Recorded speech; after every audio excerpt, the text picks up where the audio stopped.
Hello, you guys. I'm back with another video, and today I'm gonna be talking about like episode 7 of Love Is Blind, but I'm not gonna be going too much into episode 7.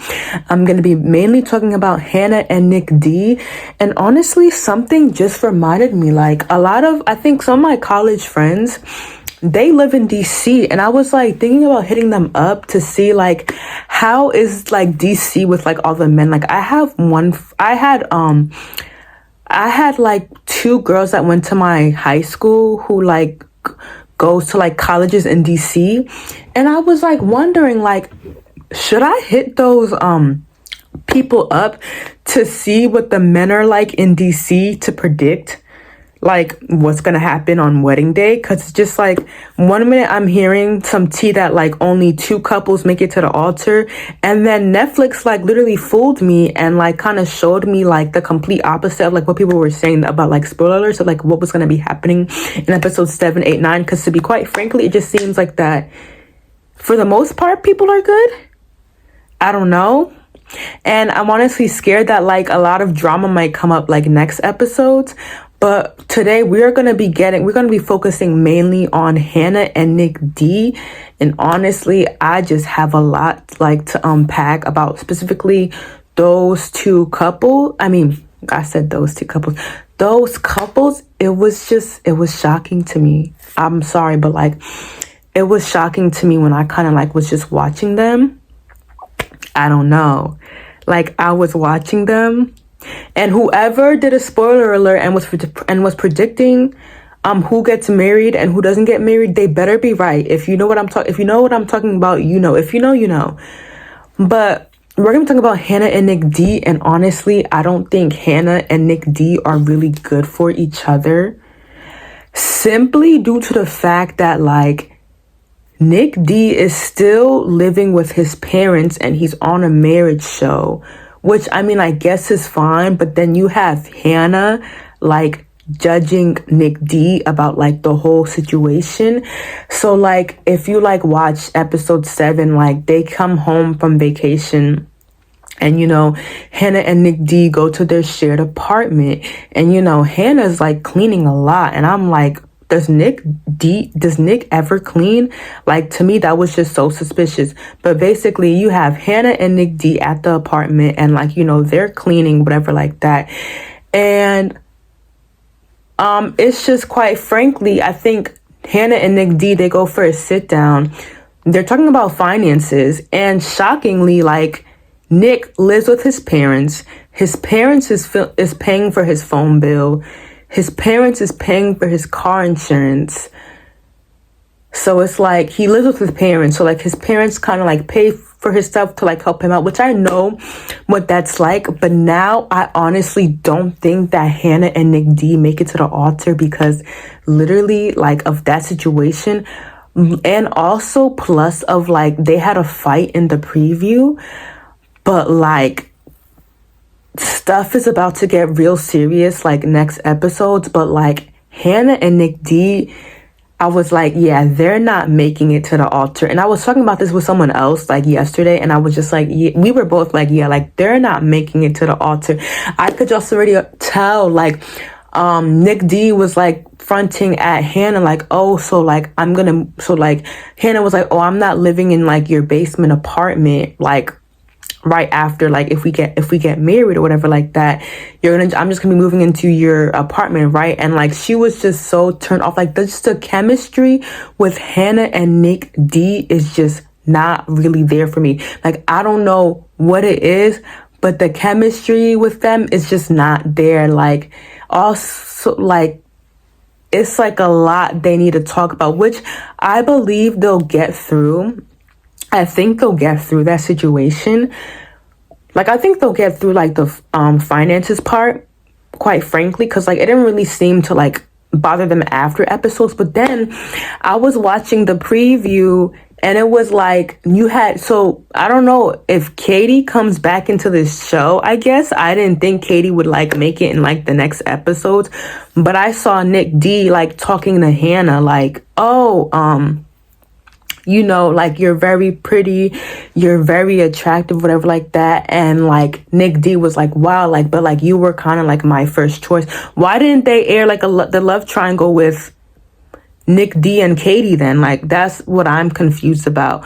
But yeah, you basically had like Nick D just talking a lot to Katie, and then I think Nick D and like Hannah get back home to the kitchen, and I believe they start arguing in the kitchen. I think Hannah says like, I've turned you from a boy into like a fucking man, basically.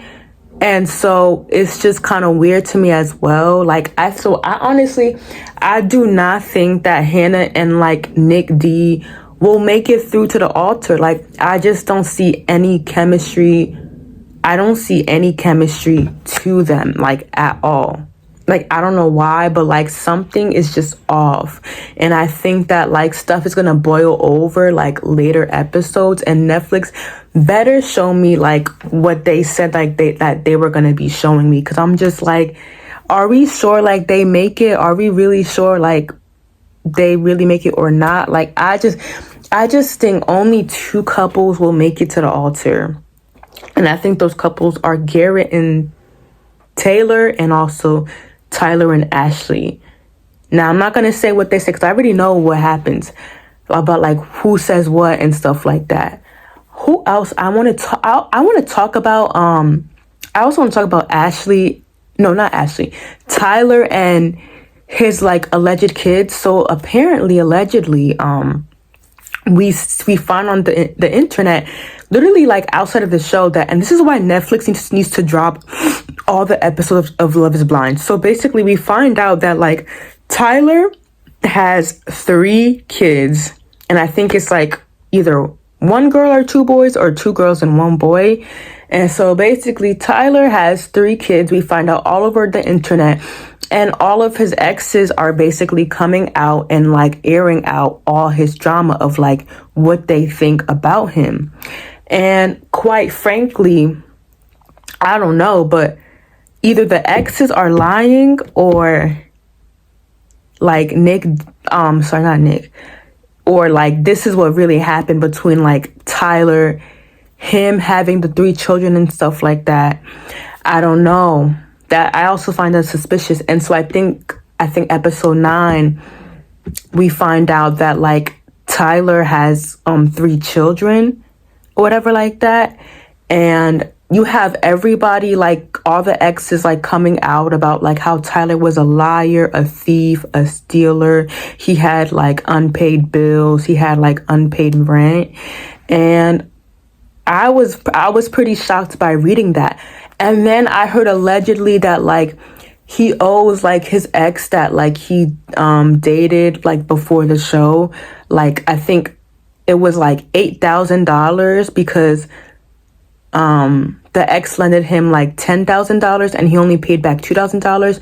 I also found out that like he's like unemployed or whatever like that, which is honestly also kind of shocking to me. But I'm just like, when I saw his job description on the Love is Blind screen, it said that he was like a nuclear security officer.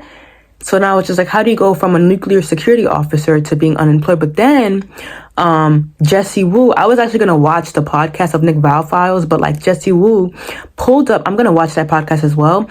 But Jessie Woo, she posted, she pulled up Nick Val Files podcast, and it basically was like saying like, they were asking Nick like, so what do you do for work? And so Nick says, oh, so like I have like walls up. I think he's like doing a business for like marketing or something like that.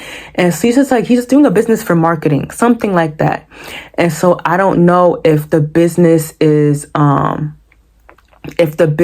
with Ashley A, or like him and Ashley A are like on bad terms after the show, and he's like trying to like start up a business. But I'm just like, how does it come to find out that like he still owes $8,000 when this show is airing? Like, to me, that's also weird. And I think maybe the ex might be lying, and if anything, she owes him $8,000. I honestly don't know. But all this legit tea that's coming coming out about Tyler is actually kind of like really crazy to me. Like, I honestly like I just can't put two and two together. And I'm just like, how does he still, like, he didn't have any chance to pay back $8,000. So then, like, I'm like, if the business was going and like you were having like a business with Ashley, maybe, I don't know, because I heard some tea that like Ashley and Tyler actually say yes at the altar. Spoiler alert. Spoiler alert.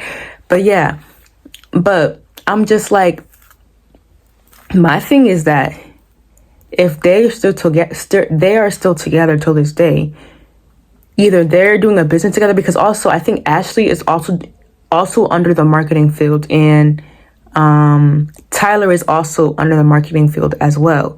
So I'm just like, either they do marketing together and like they're running the business together. But I'm just like, if Tyler has a business, how did he not like make any money? Or is he like trying to make money and it's like hard for him? Or is the ex not saying everything? Like, did Tyler pay some and maybe Tyler owes less than 8,000 and the ex is like over exaggerating it? I honestly don't know, but Tyler needs to kind of like speak up and come forward about this, because this is really shocking. Like, oh, and I think he also owes like 30,000 in like child support, which I'm just like, so then it's like, how is it that we all are finding out to see like he owes people money and stuff like that?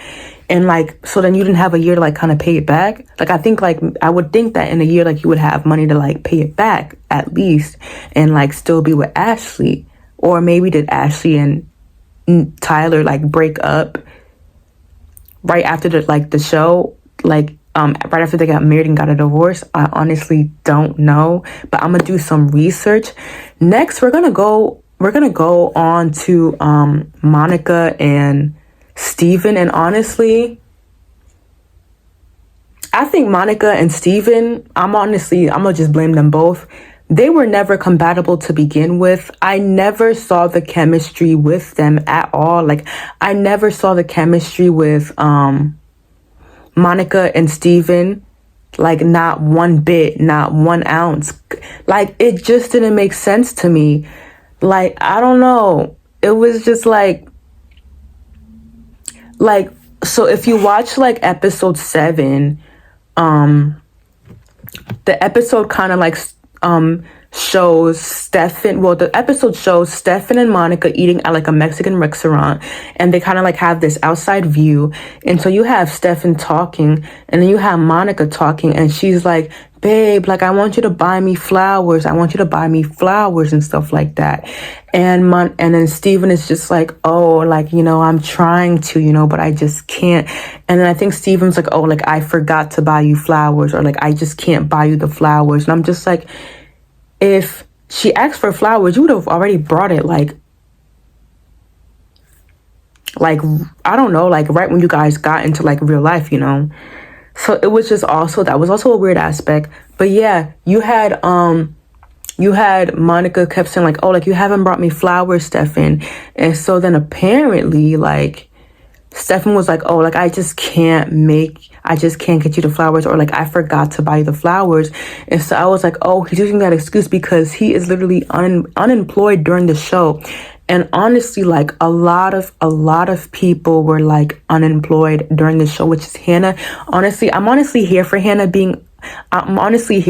quitting her job for the show, because I'm just like, kind of like, reality TV is kind of a good way to make money, because if like your season or like your show goes viral, you could become a whole influencer and make more money than ever, like, than anybody.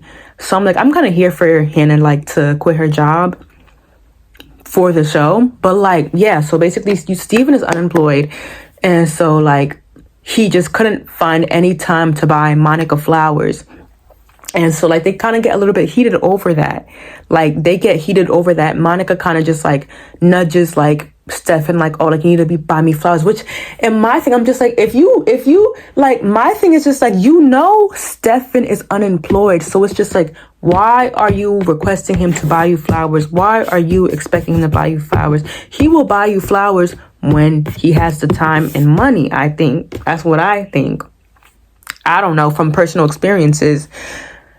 from being unemployed myself, because I know the struggle of being unemployed. And even Steph was talking about a little bit about like his job process, and he was like, oh, like he was kind of like trying to like look for jobs, and like he like heard like nothing or whatever like that, and he was like, and then I think Monica chimes in and she's like, oh, like, you know, maybe you could just get a sugar mama. I'm thinking would be your sugar mama or something like that. And I was like, oh my God.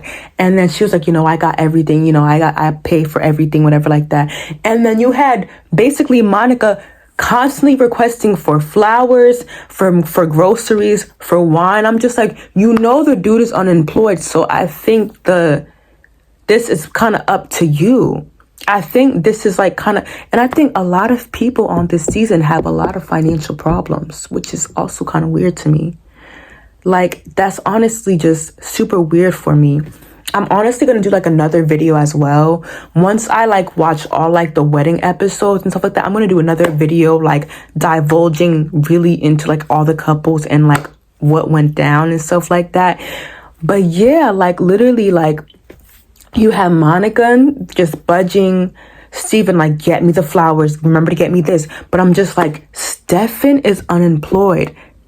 So I'm going to get to now episode 8 with Stefan and Monica. And honestly, this just shocked me. Like, so I'm watching the episode and all of a sudden I just see like just music turning. I just hear dramatic music playing. And apparently Stefan went to go do a sleeping test, and he was like texting another woman, and he was like texting another woman inappropriate things, and I think he was like planning on cheating again, or he did cheat, or he was planning on cheating while texting the woman. And I think that Stefan just has like a cheating problem.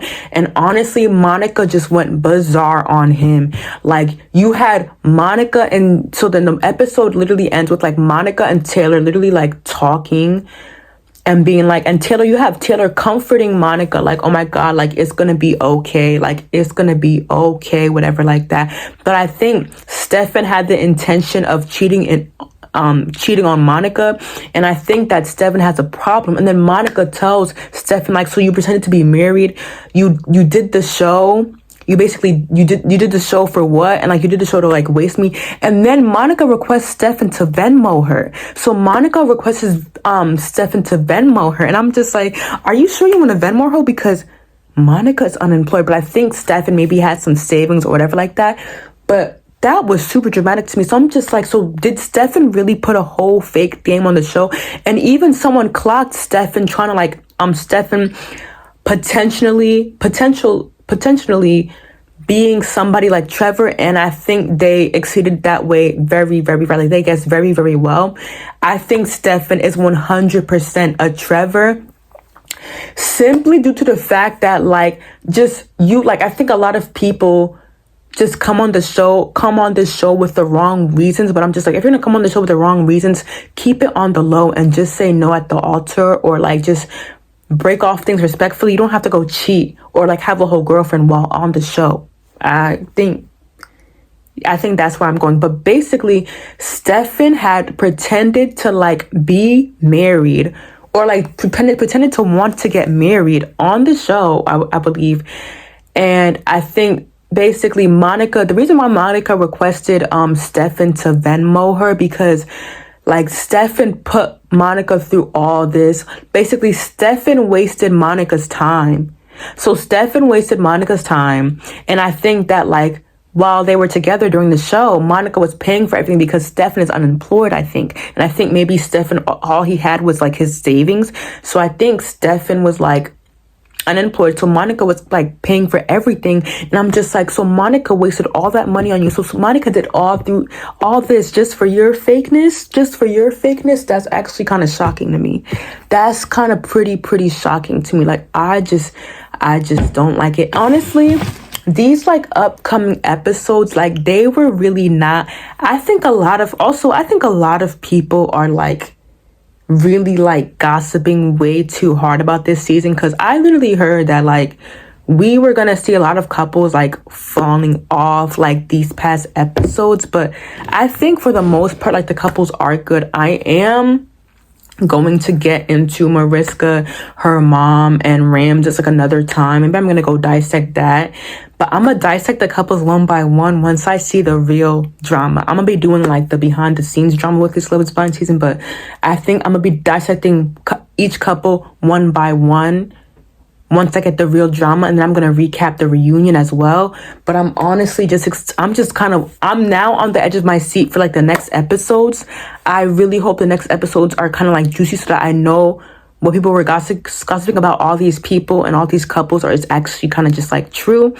I'm gonna be dissecting all these couples one by one once I know the full truth of like all these couples themselves. And yeah, so make sure to like, comment, subscribe, and share with like friends and family, and just like all you have to do is like just like this video just to show like some support, to show some support and some love. And I'll see you in my next video. Bye.